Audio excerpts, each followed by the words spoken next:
Hello YouTube, and welcome to a new installment of the Lifter Profile series. Focused today on a man that many of you guys requested, Alexander Leonidas. And I was not surprised of it, because of course Alex is a very prominent member of the natural community. Someone actually who could be credited for creating this entire thing, because he really is at the origin of the rebirth of natural lifting on the platform. And on top of that, he's also someone who knows a shit ton about training and who trains like a beast himself. So it was only natural that I would make an episode about him. So today we're going to do what we did previously.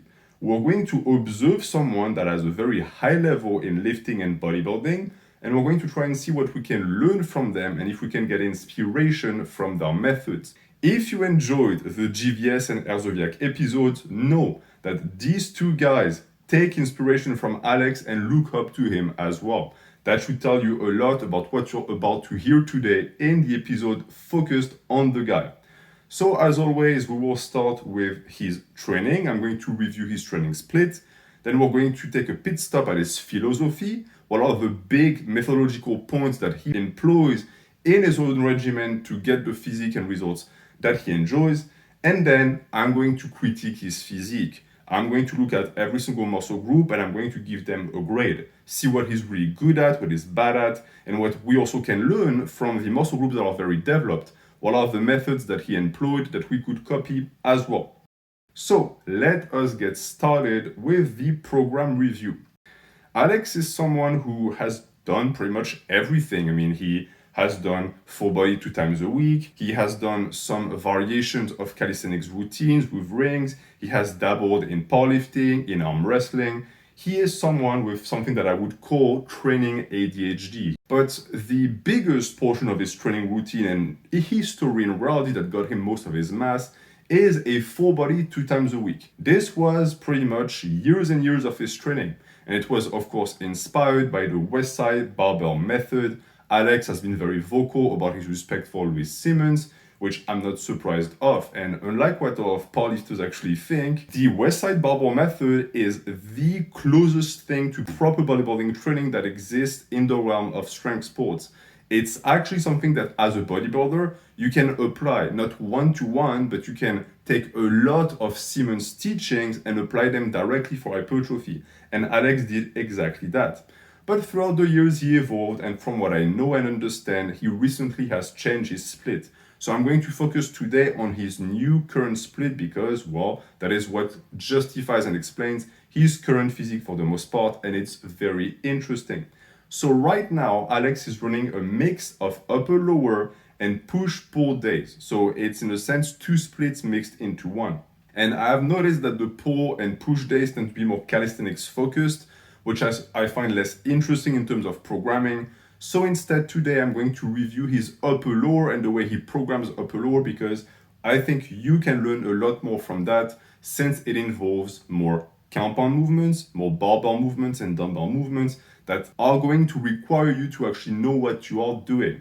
So the first day of his split is an upper that I took directly from his YouTube page and I'm going to show you footage of him training. So just know that for the most part, his reps are between 6 and 8. So he likes lower reps for bodybuilding and 10 tends to be his max. He rarely goes above 10. So we are dealing with someone who likes high intensity, medium volume. And then you have the frequency question. Alex is a low frequency guy, meaning that his days are going to be longer and harder than most people. He opens his upper day with incline dumbbell press. So this is a type of chest movement, a press, that is going to put the emphasis on the upper chest. The reason why he does that is because Alex has a monster chest. He has a shit ton of mass in his chest, but he has a weaker upper chest as opposed to his lower chest. So for him, it's actually quite smart to take a movement that puts the emphasis on the upper chest and open with it as opposed to opening with a normal bench. Many people do that. They always do bench first, then incline. The issue is that naturally the incline suffers from it. You're less performant. If you open with the incline, you can push 100% because you are the freshest. If you are someone who has a strong point somewhere, if a muscle is already very advanced, you can take a hit and sacrifice that muscle a bit and put the emphasis somewhere else. Someone like me, for example, who has a lot of bicep, but who struggles a bit with the brachioradialis, I did the exact same thing. Now I don't open with a supinated curl, I open with something where I'm going to have more pronation with a hammer curl or a pinwheel curl, and it's going to still get me some bicep development, but it's going to put the emphasis on the forearm. And then after that, I can go back to a pure bicep movement where I'm going to be a bit more fatigued, but it doesn't really matter that much because I already have the mass. So Alex is doing the same thing. You could do the same thing as well. It's always good to prioritize things that you are the weakest on if you want them to catch up. And then he does super wide pull-ups. So these two movements could be supersetted, but I understand why Alex doesn't. It's because the two movements have a very high stability requirement, meaning that incline dumbbell press, you have to stabilize, and the super wide pull-up, you have to balance and you have to also stabilize because you are floating. Calisthenic movements require a ton of stabilization.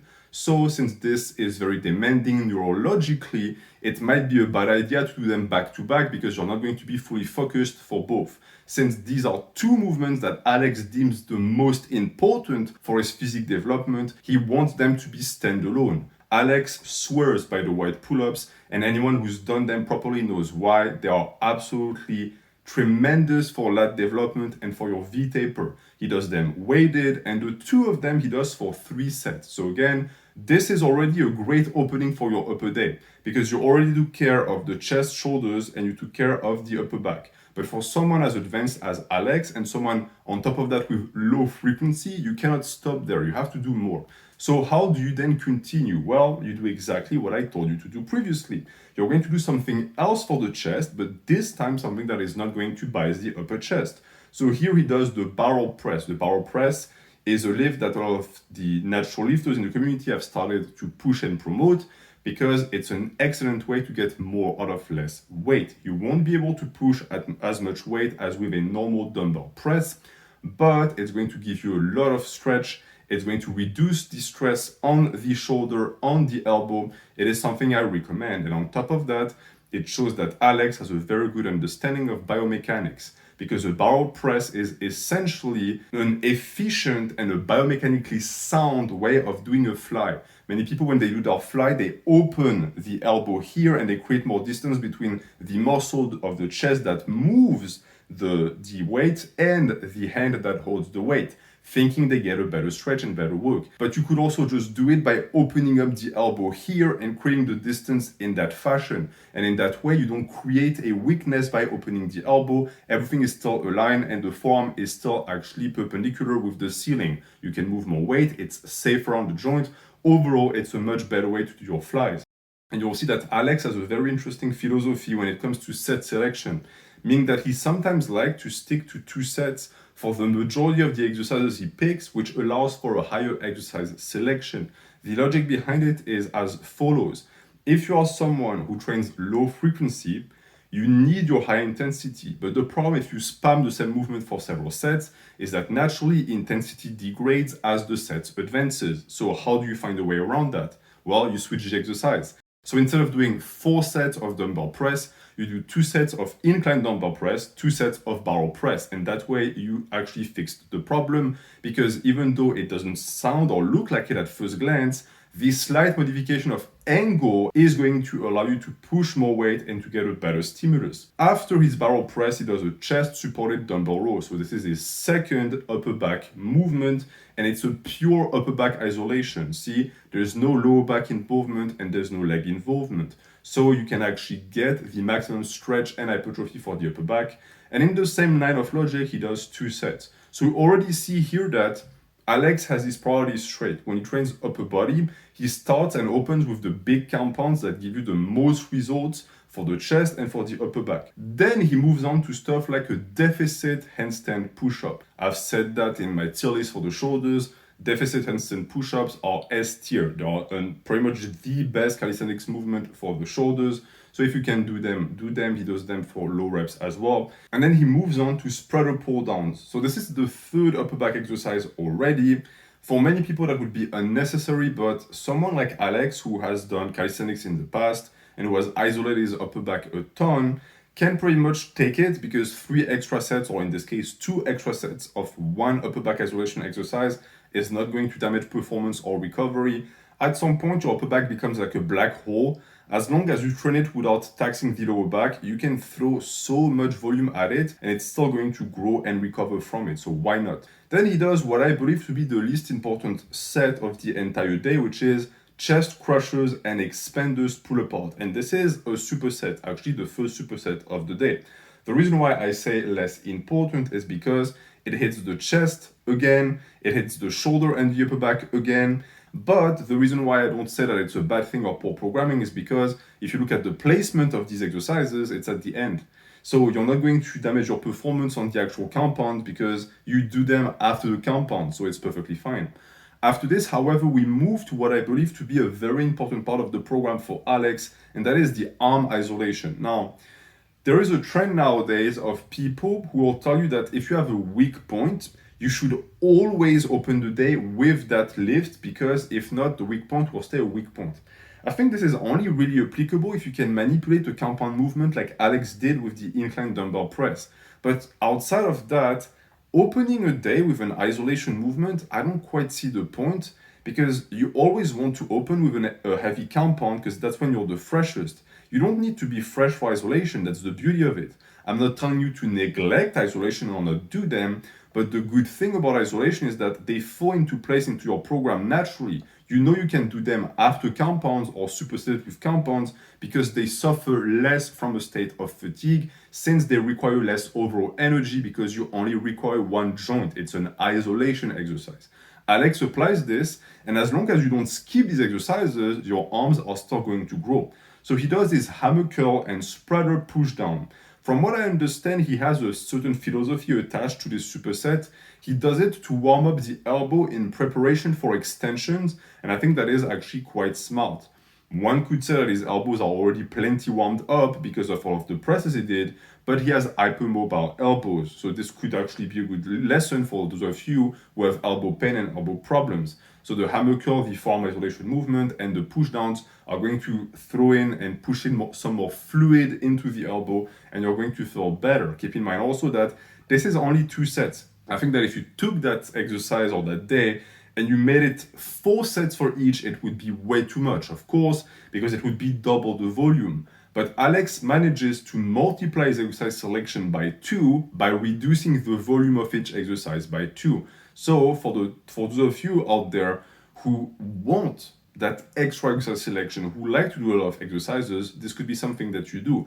But keep in mind one thing. Alex always stays within a line of specificity. So what does that mean? It means that he doesn't lose on performance because all of these lifts feed one another. And on top of that, he doesn't waste time having to warm up again. When you have done incline dumbbell press, barrel press will not require that much warm up. Likewise, the chest supported dumbbell rows after wide pull-ups don't require that much warm up. That way you don't waste time on sets that are not needed or efficient. You can go straight to your hard sets. For the arm isolation, Alex continues with a preacher curl and a decline dumbbell extension. So the preacher curl is going to be a pure isolation for the bicep, and the decline dumbbell extension is going to be isolation for the long head.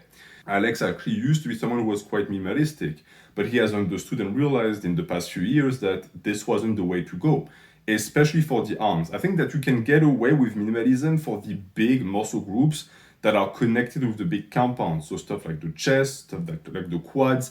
Yeah, you could be the guy who only benches, you could be the guy who only squats. But for bigger arms, it just won't cut it. Minimalism is the enemy of big arms. And this is the proof. Because ever since Alex has started training like this, his arms have blown up. And the fact that you can just superset these movements with no loss in performance is also excellent. Superset your triceps and biceps, superset your long head of the tricep and your forearm, vice versa, it doesn't really matter, and you're good. These are 4 sets he does. I guarantee you that on the clock it takes him 20 minutes once a week for arm gains. I think that anyone would take that deal. So that was for his upper day. I think that this is actually a great day. The only thing that I would point out is the fact that on this one in particular, there is no ab isolation. You could also point out the fact that there is technically no real delt isolation, but it could also be because he has separate upper days with separate muscle activations. At first glance, this looks like a day that is mostly focused on lower lats. upper chest and on the arms in particular. So these things address his weak points. Then we have the lower days.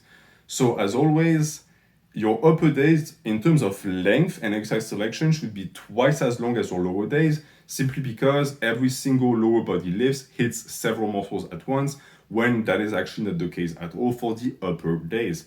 A movement that hits the bicep only hits the bicep, so it's already one line. A movement like the squats already hits glutes, lower back, and quads. So this is the logic behind it, and it's a logic I also see applied in Alex's training. He is more minimalistic for his lower days than he is for his upper days. At some point or the other, the shirt is going to have to come off because it's crazy hot out there. I don't know what happened. It was freezing cold like a day ago, and now it's like cooking me alive. So for his lower day, the same logic applies. He has a low frequency approach, but it's even more true for the lower days because from what I understand, he only trains legs once a week. And yet he has really good legs and he's really strong. So it goes to show that low frequency for legs also works. I get why he does so much because he does a lot. For the majority of people, I would say that it would be actually smarter to separate the day in two and do half at the start of the week and half of the end of the week. But it would go against his low frequency approach. And as prophesized, I'm going to get naked because I'm dying. I'm just dying out there. So enjoy the view, I guess. The day opens with a conventional deadlift. So he does something that I would say is not optimal for hypertrophy because I would never say do your conventionals if you want to get bigger, especially not as a 1 rep max because this is a 1 rep max. Now, granted, he does an RP9, so it's not an all-out, balls-to-the-wall 1 rep max, but it's still something that would best be replaced by an RDL.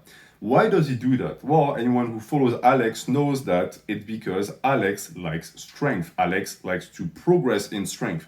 So sometimes in his program, you're going to actually see things that are technically not optimal for hypertrophy.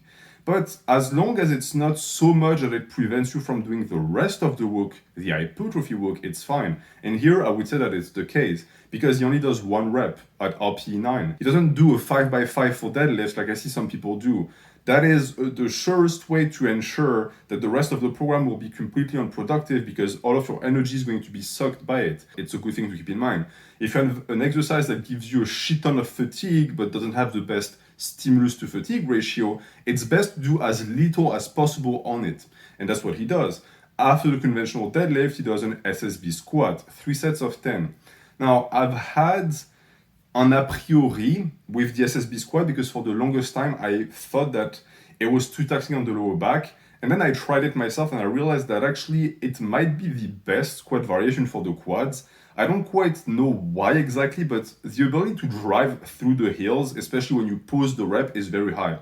So a 3x10 is actually an excellent way to kick off the day for the quads, especially since Alex applies reps in reserve and he does what I also do for lower body day, which is 2. This is what he calls his volume squats, which is why it's a fixed rep range, because his goal is to accumulate volume, not necessarily to push progression, but this is not the goal here. And then he has an SSB good morning. So 2 times an SSB, good morning after deadlifts would be redundant for most people and even potentially dangerous because you're already taxed. For me, you should pick one. Either you do your deadlifts or RDLs, even better, or you do good mornings, but doing 2 heavy hip hinges in the same program is going to be counterproductive for most people. He does 3 sets of 10, 2 reps in reserve. So now we have 3 heavy compound movements over the lower body. That's already a ton, right? You're already cooked at this point. Any more, I think, would be a terrible idea. And thankfully, what I see afterwards is the exact opposite. He goes from heavy, very taxing and very stimulating work to stuff that is going to be more laid back, but with a higher focus on isolation. So something like a weighted CC squat, for example, is great. 3 sets of 10, pure quad isolation. You're not going to get any lower back, but also importantly, you're not going to get a lot of hips. Hips actually get worked a ton on hip hinges and knee flexions, and many people don't realize that they have to keep an eye on it. This is taken care of here. Then bended Nordic curl, 3 sets of 6 to 8. Perfect also, pure hamstring isolation. This is also the way you're supposed to program your lower body days. An upper starts with all of your compounds for the chest, the shoulders, etc. And then you work on the small details, the triceps, the biceps. For the lower, same logic. Open with your big compounds, and then if you have pockets for things that you want to isolate in particular, this is where it's supposed to go. This type of isolation is key for bodybuilding. I know that the minimalistic approach looks at percentages and would say, okay, well, with your first 3 or 4 sets of compounds, you got 80% of the gains, so why not stop there? Well, it's because the 20% is what is going to make you look great. It's what makes or breaks your physique. So don't skip these sets because they're actually the most important, right? They're the cherry on top. This is going to stretch the hamstrings, it's going to stretch the quads, so better hypertrophy and also injury reduction on the big compounds. You could stop there. I think that this would be perfectly fine to stop there, but he continues with a 90-degree back extension, something that I would say is more of a rehab exercise, 2 sets of 10. So again, it's not necessarily going to make you grow, but it's something that you can take. It's not going to be too much. It's not junk volume. And then a front pull. So Alex has a propensity for calisthenics. He loves calisthenics, and he likes to train his core and his abs in particular with calisthenic movements. So I'm not surprised to see that. And from what I know, he does only 1 set. So again, the way he programs is like a pyramid. The higher intensity stuff and the most taxing stuff is at the top, usually with the most amount of sets, and then it pyramids down in terms of intensity and in terms of sets. I mean, I'm perfectly in alignment with the way he did his upper day and the way he did his lower day. Now let's look at another upper day, one that I selected in particular because he picked movements that I don't like, but that matters not. What matters is it done properly and is the exercise selection good? So this is what we're going to focus on for the second upper day. How does he superset? Do the supersets make sense? And is the organization of exercises also good? He opens that with a Smith incline press. So again, he always prioritizes upper chest and then chest supported machine row. So I've always told you guys, is a great way to superset. It is free volume. For the most part, you will find that you don't lose performance. And the proof is in the pudding because it's Alex we're talking about. Alex is a performance guy. He is hyper focused on his ability to push the weight. You really think that a guy like Alex would superset incline press and chest supported row if he lost strength on either of them? I don't think so. I think that he would separate them immediately. So for all of the people who are afraid of losing performance with supersets, here is the proof that you don't have to worry about that. Supersets are an integral part of bodybuilding because they save you a ton of time. Time is of the essence, especially if you train with a lower frequency because you only have so much time to train in the week. Here, the 2 sets philosophy is in full display because after this, he does the hammer strength press and a wide lat pull down. So technically, still chest and still upper back, but done in a way with a different angle that is going to recruit other fibers and therefore actually justify the exercise selection. Now let me explain to you exactly why I think Alex does it. And if Alex wants to weigh in the comments, if he watches this, he can. I've personally found that with heavy movements, especially compounds, you can get to a point where if you do too many sets in a row, you start to lose sensation in the sense that the first 2 sets, you feel a good stretch and you get a good response from the muscle. And then the deeper you go, the less intensity you're able to put in. This is not a great feeling because you lose motivation on the movement. And on top of that, it feels like you're doing it for nothing. Switching the exercise, however, solves that entirely because now you actually can put the intensity back into it. So if I were to actually give you examples, there are 3 schools of thought. There is the straight sets, hard sets, plus back off sets. So it's someone who's going to do 3 sets of heavy bench, then he's going to take 20 pounds off the bar and do 3 more sets. So a total of 6 sets for the same exact exercise. Then there is the school in the middle, which is what I do, where you do only 3 to 4 sets of one exercise with the same weight. And then you have what Alex does, which is you do 2 sets of one exercise hard and then 2 sets of a twin exercise in the same line of specificity hard. The first one is going to give you more specificity, so it's going to be better for strength training and for people who want to get very good and very strong at one lift in particular.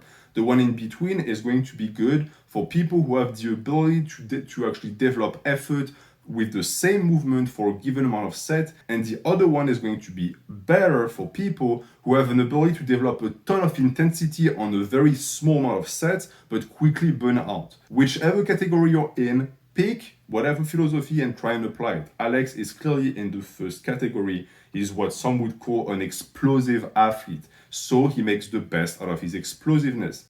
He continues in the same line of thought with a dip machine plus deficit T-bar row superset. The logic in this one is that with the dip machine, you're going to have a limited range of motion. So it's going to deload the shoulder, there's going to be less stress on the joint, and you're going to be able to actually press all the way and squeeze at the bottom. That is the benefit of the dip machine. Is it better than an actual dip? Absolutely not. Why? Because there's less stretch and also because you get less range of motion. But Alex already did 2 horizontal presses. He doesn't need a third one, especially not a heavy one. So it's smart at this point to limit the range of motion. You cut down range of motion to gain some stability. Same for the deficit T-bar row. It's a T-bar row done extremely strict with no knee flexion. Are you getting the best stimulus from it overall? No. Are you getting the stimulus that you want from it? Yes, because you only get upper back. So you see, it doesn't really matter if the lift is good or bad. What matters is it good or bad within the context of what I'm trying to accomplish? From what I'm seeing, everything makes a ton of sense here. I didn't speak to Alex, right? Alex didn't explain all of these things to me. This is the language of programming. Just by reading the program, I can tell the intention behind it, and if the intention was met. In this case, it was met. Now, most of the work is done here, right? These 3 lines of set is 90% of the work. But you can continue. Alex continues with a bent arm pec deck and reverse pec deck. Something that some people would call a finisher. You did your heavy compounds. A bent arm pec deck is not going to be very tiring on the tendons. It's more chest. Reverse pec deck is more real delt.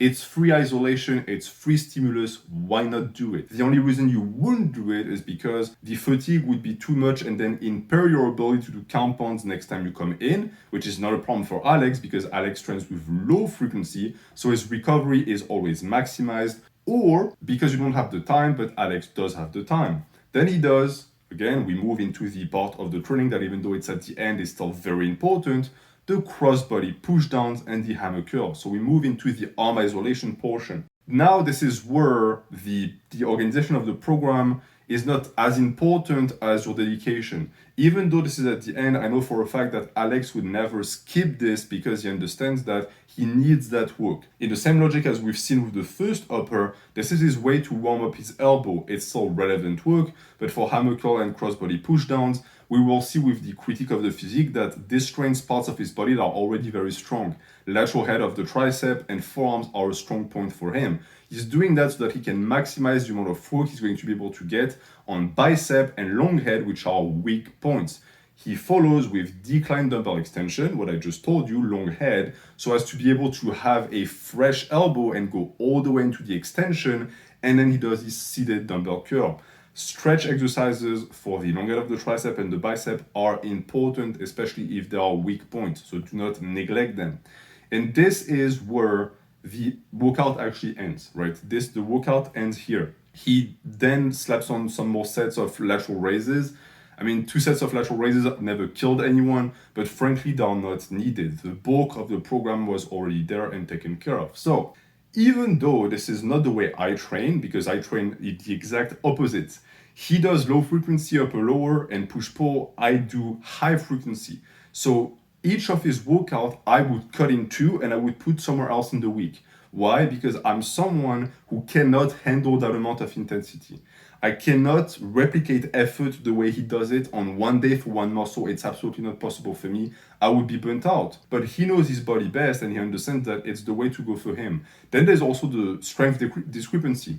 Alex is extremely strong. When you look at the weight he moves on upper back, especially upper back and chest, I get why he does that. It's because once his workout is over, the recovery window he needs to be able to get back into it afterwards is bigger than someone like me who lifts baby weight for my weight and for my stature. So this is something that I'm certain he explained on his channel before. It has to do with absolute strength. And this is when we start getting into his training philosophy, because now that I've analyzed the way he trains, we can start to discuss the things that he preaches on his channel, which of course you should have visited. I hope that you're subscribed to Alex. Alex has touched many things before because he has training ADHD. He likes to move around, and that explains why he does so many exercises. But the thing that caught my attention is his first love, right? What did he start with? Well, Alex started with calisthenics. He was essentially a calisthenic bro when he got started. And I think that in the grand family of sports, the one that is going to give you the best base, outside of course, just regular weightlifting, is going to be calisthenics. I know many people who started with calisthenics, and it builds such a strong ability to connect with certain muscles and also to push hard and handle volume that naturally these people do very well in bodybuilding afterwards. And the body parts that are very strong in Alex also reflect that, because monster chest, monster upper back. Where do you think that came from? Could be genetics. It could also be that calisthenics build these muscles like nothing else. So his base, his lifting and training base, before he got into weights was already super solid. But after that, he went through several other phases, and through every single phase, he managed to pick something different. So arm wrestling, he picked the big forearms. Unorthodox movements, he picked the neck movements and the yoke. All things that he carried with him afterwards, which is why Alex actually is one of the purest expression of a bodybuilder I've ever seen, because that's what a bodybuilder is. A bodybuilder is someone who looks at everything and picks from every single sport what works the best for hypertrophy. And it might surprise some people, but Alex himself describes who he is as a bodybuilder. Alex doesn't describe himself as a strength athlete. He's a bodybuilder who has an interest in general strength. And I think that this confuses some people because they hear strength and they think, oh, powerlifting. Powerlifting is one aspect of strength. Every single joint and muscle has a potential for strength. And if you look at the guys from the silver era, they understood that plenty well. The fighters and the birth of bodybuilding was in that. It was in a general approach to reinforcement, looking at every single lift and saying, okay, how can I improve on this and how can I make my muscles bigger? In a sense, Alex is like a silver era lifter, but plucked out of time and dumped into our era.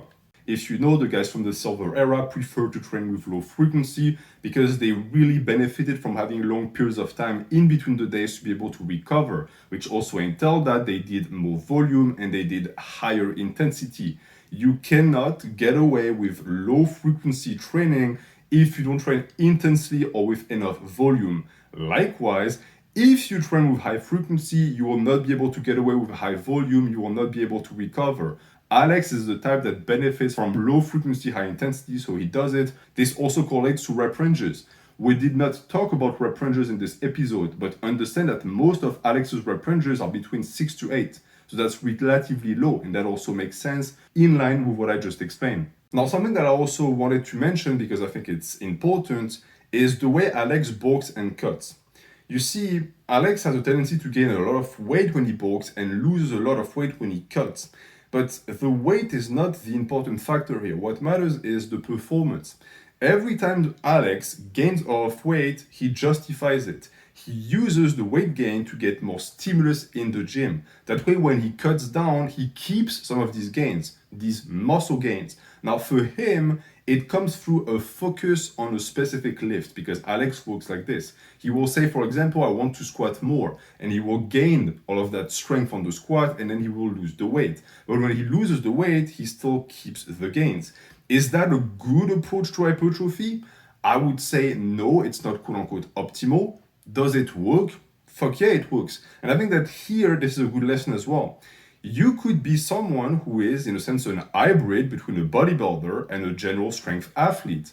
If you do it properly, you will be able to both fulfill your love for strength, but also get a lot of results from it. Because if you didn't know, Alex competed in bodybuilding recently, and he did tremendous. Actually, he was, I think, the best or second best. There's a lesson in this. And the lesson is that the love that you have for lifting will translate as long as you're not a complete idiot. And again, it connects back to the guys from the silver era. These dudes also prided themselves on their lifts. But look at the way they approached strength training. It was nothing like people do today.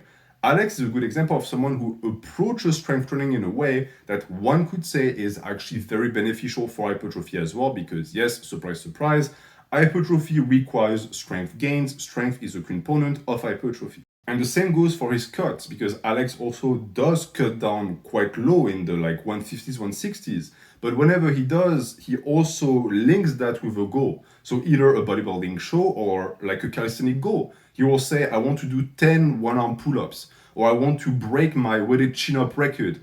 All of which are goals that are best aligned with a low body weight. See, this is when bulking and cutting makes sense. It's if you have goals associated with it. If you're just doing it because, oh, I want to get bigger, I want to get smaller, but you have no real plan in the gym, you're going to just get fat and then lose the fat. There's no point in that. So find your calling, find what you want to do, and then link it with your weight fluctuation, and you'll find that you'll actually get good results from that. And talking about calisthenics, which is something that Alex loves to do, I think that he's also a great proof that anyone who says that calisthenics don't work or that you cannot get big off of them is wrong. Because he's done them both small, quote unquote, when he's shredded, and big. He's done what we now call heavyweight calisthenics, doing all of these exercises with 180, 190 body weight, which down the line are going to get you great results, because essentially you're doing weighted calisthenics. All of that fat on you, you have to carry and you have to pull. So these things also greatly benefited his upper back gains, I think. And as I said, his chest is also the proof that dips and push-ups are excellent for this body part, but not that good for arms. Alex got to crazy numbers on the chin-ups, for example, and his biceps were still mediocre, which goes to show that nothing is good for everything, and minimalism for the most part is bad. Whenever you hear someone say, oh, you want big arms and a big back, just do this. Well, I'm sorry to say that, but a lift that does both extremely well doesn't exist. And that's also the difference between a pure strength and performance approach and a bodybuilding approach. With bodybuilding, you do what works, even if it takes doing 2 exercises instead of 1. And Alex has embraced that mentality and got great results, because ever since he completely cut ties with minimalism, his arms blew up. So he retained what works with minimalism, which is the compounds for the chest, for the upper back, and for the legs. And then whenever the compounds and stuff like this stopped working and minimalism was failing him, he approached it with a more maximalist approach with isolation movement for the arms. Both of these approaches he refined to be in line with his strong suit. So that is the high exercise selection I already explained with the 2 sets per lift, which, as I said, on compound movements, if you're extremely strong, can be a lifesaver because it's going to prevent injuries. And that was that for his training philosophy. Now we're going to be able to move on to the physique critique, which is not going to be that funny because Alex is complete to the point that it's extremely hard to find things he can improve on. If I had done that video 3 years ago, I could have had a field day. But the thing with this dude is that, and it's sort of a trait that I see in every natural lifter, they are self-aware, right? We quickly realize what our weak points are and we work on them. The common trait of she lifters with a mediocre physique is that they never learn. So they will have the same weak points for 5 years and they'll never address it. And for the most part, they'll be delusional. Whereas Alex, with his tendency to learn from every single source he can find, has done the exact opposite. He's improved throughout the years, and he's actually a great example of the complete non-existence of the natural limit, because every single year he looks better. So let's see what grades he got for his body parts. For the chest, I gave him an S, because monster chest. The chest is crazy, and that's not a surprise. We're talking about a guy who specialized in bench. So he was a bench specialist. He competed in bench press competitions. He specialized with several different barbells. He specialized in dips, and he specialized in push-ups. And on top of that, he has a calisthenic background. So essentially, the guy was created in a lab to have the best chest possible.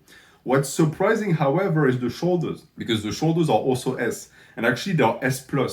He might have the best shoulders I've ever seen on a natural lifter. Some of his pictures look straight up photoshopped. Like his real delt, it's like a newborn baby coming out of his delt. It's insane. And usually you never get that, right? Usually if you have a big chest, the chest is going to cannibalize the work of the delt. So your delts are going to be lacking. For him, he has both. And when you have huge shoulders and a big chest, the look is it's like a superhero look, actually. And I think the way he did this is not that complicated. Usually the issue that people have is that they only do horizontal presses. And the issue with an horizontal press, like a bench or a dip, is that it's up to chance. Whichever muscle is going to take over is up to chance. You might be someone who's going to end up with overdeveloped shoulders or an overdeveloped chest. For him, he just separated the two. So he specialized in horizontal presses, and then he specialized in vertical presses. A vertical press, you will never get more chest than shoulders. It's not biomechanically possible. He did overhead press for years and years with lots of volume, and there is the result. Now for triceps, for lateral head, they're great, but they're not S tier yet. And that might be because his leverages are extremely advantageous. So he doesn't have to actually bend the arm that much because the distance between the top of the hand and the chest, because he has short arms, is not that big. But for someone with hypermobile elbows, an A is already very good. The long end of the tricep, however, I think is a bit weak. So I gave him a B. There's a lot of work to be done there, but I think he already knows that because he started to implement, as I said, strategies to keep the elbows warm and fresh to be able to perform an extension. But I think that if he goes through a phase where he tries to reinforce his extensions as much as possible, and he focuses on them in particular, this muscle group is also going to catch up very, very quickly because he did the same for biceps. His biceps a few years ago were C tier, they were extremely bad, and he brought them up to B tier, where they look decent now, but they still have so much potential for growth. And that's because he started to apply proper isolation and proper progressive overload to them, and the result shows. It really is that simple. Bodybuilding is not complicated. It's target the muscle properly with the right rep range and intensity and volume and frequency. And then once you have built the muscle, if you want to reveal it, get lean and get shredded. Alex understands that the simple way is usually the best way. And the same logic applies to his forearms. His forearms are S tier. Sometimes they even dwarf the upper arm, and that's because he did a ton of pull-ups. And for someone like him with good insertions and with shorter bones, it's enough, right? You and I, like if you have long forearms, you have a lot of space to fill, you might not be able to get that type of result, but man, this is also bodybuilding, right? You have to work with your weak points and your strong points. If you have a very strong point, there's no point in isolating, there's no point in doing too much. You can put more efforts on the things that need work. And it's interesting because the next one, I would have never thought I would give him a low grade on this, but for the neck, I think I'm going to give him a B. And that's because I think that he's gotten a little bit lazy on the neck because he used to have a monster neck, but it's actually shrinked quite a lot. And that's because he lost weight, of course, but also because I think that he doesn't isolate it as much as he used to, and it shows. Because sadly, there are muscles like that where they don't get enough or actually any work from compounds. So if you stop hitting them directly, they just go away. Traps, however, that's not the case because they get hit from heavy pulls. So when you train your lower body, even though if it's technically just byproduct work, you're still going to get stimulus. And someone like Alex is a proof of that because he has S tier traps. He built his traps through certain means that were not orthodox, but he managed to maintain them through just deadlifts and pulls from the floor and RDLs. And they really are monstrous, meaning that from the front and from the back, they are extremely developed. And that sort of introduces the theme of Alex's back. Because again, usually if your front is really good, you're going to be lacking from the back because it usually shows that your training split is more focused on presses, on curls, etc. For him, he has both. So this guy's back, I would say, mugs even PD users. I know PD users who cannot hang with Alex from the back, and that's saying something. The traps are monster level, the lats are monster level. Again, what lift does Alex specialized in? Pull-ups. He specialized in pull-ups for a long time. Every single grip you can find with a shit ton of weight, sometimes his own body weight strapped to his waist, and the results show. The teres major and minor are also great. I'm giving them an A tier. The erectors from all the deadlifts and good mornings he's done in the past and still continues to do, A tier. His back has no weak points whatsoever. I mean, I think Alex needs to be careful because if there's a little bit too much wind and he flares out his lats, he's just going to fly straight out of Canada and into China or something. Now, the front is a bit of a different story because Alex did calisthenics for a very long time. So calisthenics and the hollow body position give you stimulus for the abs indirectly, And many calisthenics dudes, when they're very low body fat, just ride it. They're like, fuck it, I don't need to isolate my abs. I can do some front lever pulls, I can do my hollow body, and I have a six pack, I'm shredded. That is true when you're lean. But when you gain weight and then the abs disappear, this is the proof that the abs are not that developed at all. So for Alex, it's the case as well. He has B-tier abs. And I think that if he actually isolated his core in priority, he would see great results. Because, dude, if the shoulders and chest connect to a crazy core and then from the back it's S-tier level, I mean, it will be lights out from now on. Every show he enters, he will win handily. And that's also because his legs are also good. So literally the guy has no weak points. I wonder how the judges even managed to dock points from his card.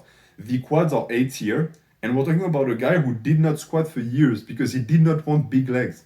And I remember people are funny on this platform. Whenever you say you don't want a big muscle, people say, oh, it's because you cannot have that muscle. Like, oh, it's a cope. Like, you wish you could have it, but you can't, so you pretend you don't want it. No, some of us, we really don't care about certain muscles. He didn't care about quads, and I understand why. He's short, and he has 26 inches legs. Do you understand how big this is?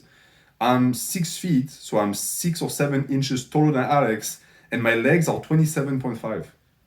Like, this is ridiculously thick at his height, 26 inches. And you see that because, of course, he's also monstrously strong on squats. I think he got a 500-pound squat.